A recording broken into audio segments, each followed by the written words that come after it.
one key area of knowledge that this elite have held all this time is the true nature of the sun.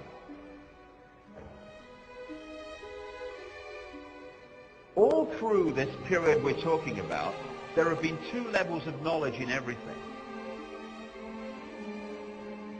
If you read the religious texts, like the Bible and other religious texts, as an initiate of numerology, of the Illuminati codes, etc., you read the text in a certain way and you see what it's really symbolically saying.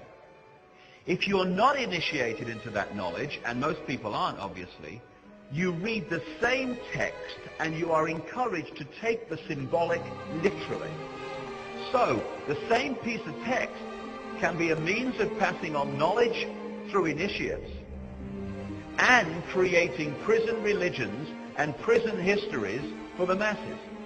And in the ancient world, the sun was the same, it still is today. The mass of the people focused on the sun because of its obvious effect on their daily lives, their crops, their lives, heat, warmth, light. But at that level of initiation, which had been passing on this ancient knowledge, they knew the sun was far more than that. They knew that the sun was, and is still, of course, an incredible generator of energy that is affecting life on Earth second by second. And a great example of what I'm talking about and how it affects us and how the ancients knew about this is a guy called Maurice Cottrell. Earlier on in his life, he did a lot of research into sunspot activity, solar flare activity, these projections of energy from the sun, and he found that they could be put into various cycles. Small cycles, medium cycles, great cycles over thousands of years. Later on in his life, he came across the Maya information left in Central America, the Yucatan, by the Maya people who picked it up from previous people, and again you go back eventually to this extraterrestrial race, or races, emphasis on the races, and they have put together a symbolic and mathematical structure that talks about cycles of human evolution, small cycles, medium cycles, great cycles. And Cottrell found, to his surprise, that these Maya cycles of human evolution corresponded, even over thousands of years, in remarkable synchronicity with his cycles of sunspot activity, projections of energy from the sun. He also looked at the various historical cycles and found that the rise and the fall of great civilizations like the Roman Empire corresponded to these cycles of sun energy. So, when the sun changes, we change. We are encouraged at some points to be open to more aggression or more this or more that. Now, if you know that, and you know that at certain times the mass consciousness is more likely to react in a certain way, then you know, as you're manipulating the world, when to have your wars, when to have your economic collapses. And this is why, as many researchers, not just myself, have established, that these events tend to happen in key years relating to sunspot and sun energy cycles. Therefore, in the ancient world, there was the knowledge of the sun in its true importance, in its true effect, and then there was the mass of the people who just looked at it in a totally different way. And this is why in the cultures of the ancient world you found, again, here a chair from Egypt, a throne from Egypt, a Akhenaten chair, the pharaoh, sun. Gold, the solar color, the solar metal. This is why the obsession was with gold. Also, lions, you find tremendous symbolism of the lion. The lion with its long mane symbolized the sun, which is why it was always there. Here again in Sri Lanka, gold and the sun. Here in Rome, the two lions, the sun, and the disc, the sun. Again, understanding this. Now, here, much more recently, this is the sun chair of George Washington, first president of the United States. And the reason that you find the symbols of the ancient world used by this high advanced level of knowledge in the more modern world, right to the present day, among the secret societies and among the countries in terms of flags and symbols, etc., is because the same knowledge stream is used today and the same manipulation is used today as always was. Now, this is a symbol that explains so much about religion and many of the symbols you see in the modern world. Because of the focus on the sun in its various levels of importance and understanding, this symbol was devised in the ancient world to symbolize the passage of the sun through the year. They did the circle with the zodiac, zodiac coming from a Greek word meaning animal circle appropriately. They broke the circle into 4, the seasons, with the cross, and they put the sun on the cross. I've heard that somewhere before. So, this is what this is, the Celtic cross. It's the circle and the cross. This is the symbol I've just had on the screen. This is NATO. NATO is a wholly owned subsidiary of this brotherhood, this group of bloodlines, the reptile-human bloodlines, the hybrids that run the planet. Again, this is the CIA symbol. Again, there's the cross with the sun on the cross. And this sun symbolism is something that you can read this brotherhood by. I came across this shot, or this symbol, in the City of London. Now, we'll get to this. The City of London is the operational epicenter of this global web of manipulation. And this is across the road from St. Paul's Cathedral. And again, you see the same symbolism, and on the center you've got the black sun. Now, the black sun symbolizes two things. It symbolizes the negative use of solar energy, and it also symbolizes something that's becoming more and more obvious, and people are becoming more aware of.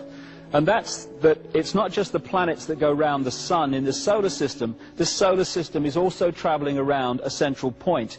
And that central point is known symbolically as the black sun, kind of a galactic center, and it takes 26,000 years for the solar system to go around that sun, and we are now in the process of completing one of those 26,000 year cycles, which is why the world is changing, and is going to change dramatically in the next 15 years to 2012.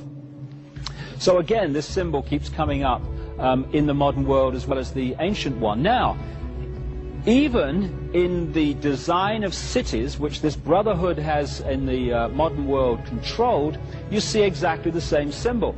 What you're looking at here is the Arc de Triomphe in Paris. Paris, like Washington and London, is a mass of esoteric symbolism and sacred geometry built by design into the street plan. And so what you have is the Arc de Triomphe with the circle around it. There's the center of the sun on the cross, if you like. And going off from there are 12 roads breaking up into the 12 segments, just like that symbol I showed you a few minutes ago.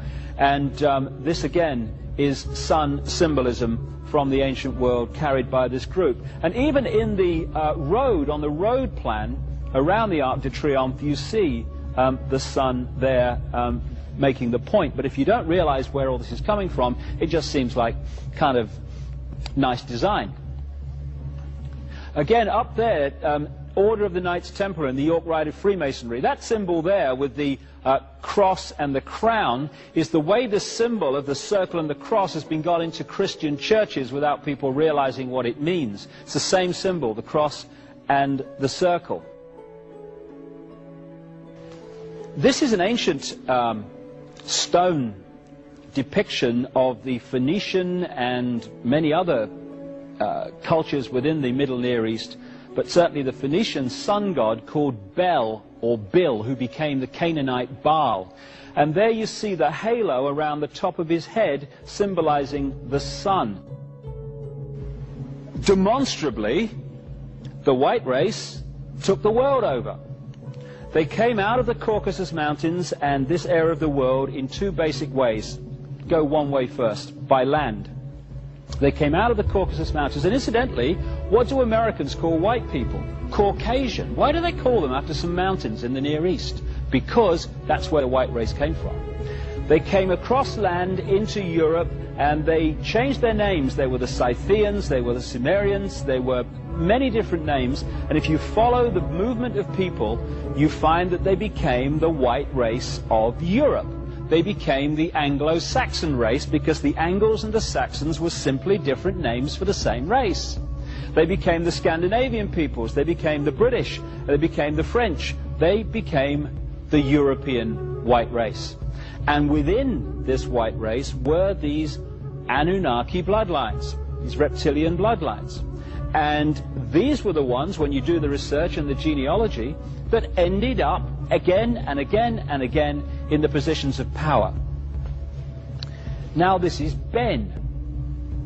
Everyone knows that the founding fathers believed in freedom in America. Well, some of them might have done, but some of them didn't. Because what happened in 1776 and afterwards, when America to this day believed it was becoming an independent nation and free, what happened was that overt control of the Americas through the colonies was replaced by covert control.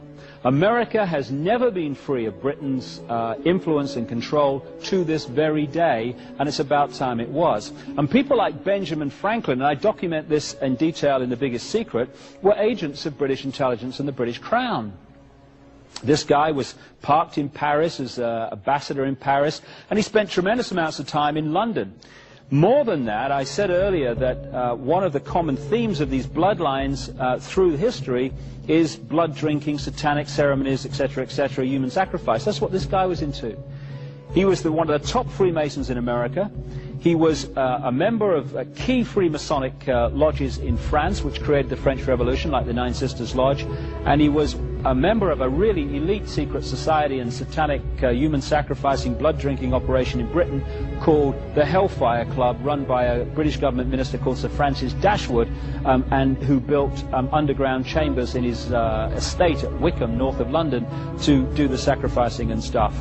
That may sound amazing, but just a little while ago in the British newspapers, this story broke.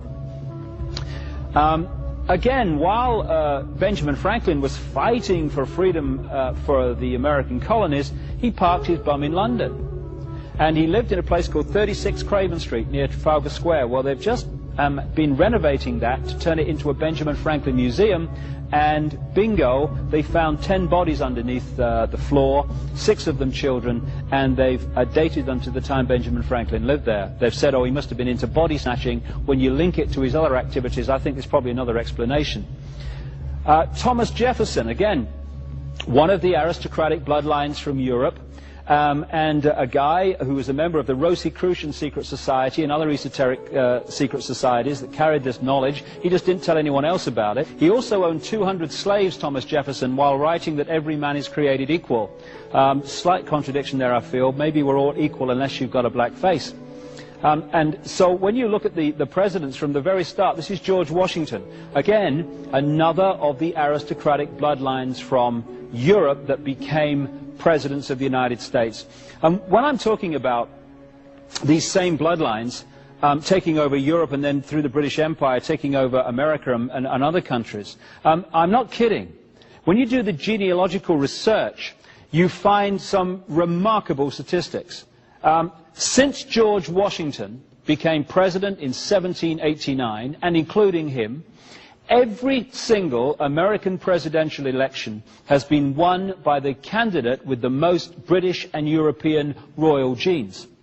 And that comes from Burke's Peerage, the Bible of aristocratic genealogy on the planet, based in Britain.